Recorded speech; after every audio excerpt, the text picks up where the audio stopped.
Bro Thamirabarani ஆத்து தண்ணி எடுத்துட்டு சென்னையில உள்ள மெரினா பீச்ல போய் ஊத்திட்டு வாங்க. டாஸ்கே டிஃபரெண்டா இருக்கு. உடனே செஞ்சிருவோம். வாங்க தாமிரபரணி ஆத்துல போய் தண்ணி எடுத்துக்கலாம். இப்பெல்லாம் யாரோ டாஸ்க் கொடுக்குறா? இதையும் பண்றாங்க பாருங்கப்பா. தாமிரபரணி ஆத்துல தண்ணி எடுத்தாச்சு. அடுத்து என்ன சென்னைக்கு போக வேண்டியதான். அடங்க ஒய்யால ப்ரோ ஐஏஎஸ் எக்ஸாம் படிச்சு பாஸ் பண்ணுங்க போடுற மாதிரி வீடியோ. ஃப்ரெண்ட்ஸ் பாத்தீங்கன்னா வெற்றிகரமா நம்ம தாமிரபரணி ஆத்து தண்ணி வந்து மெரினா கடற்கரையோட இணைச்சாச்சு. இது மேம் உங்களுக்கு ஒரு சேலஞ்ச். நீங்க ஒரு பிஸ்கெட் சாப்பிட்டீங்கன்னா 500. எவ்வளவு பிஸ்கெட் சாப்பிடுறீங்களோ அவ்வளவு அமௌண்ட்.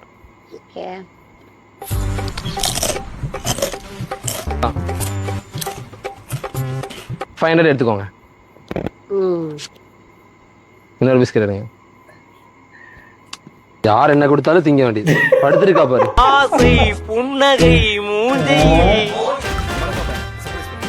ஆண்கள் மற்றும் பெண்களுக்கான சிறந்த ஆடைகள் பிக் பாஸ் கலெக்ஷன்.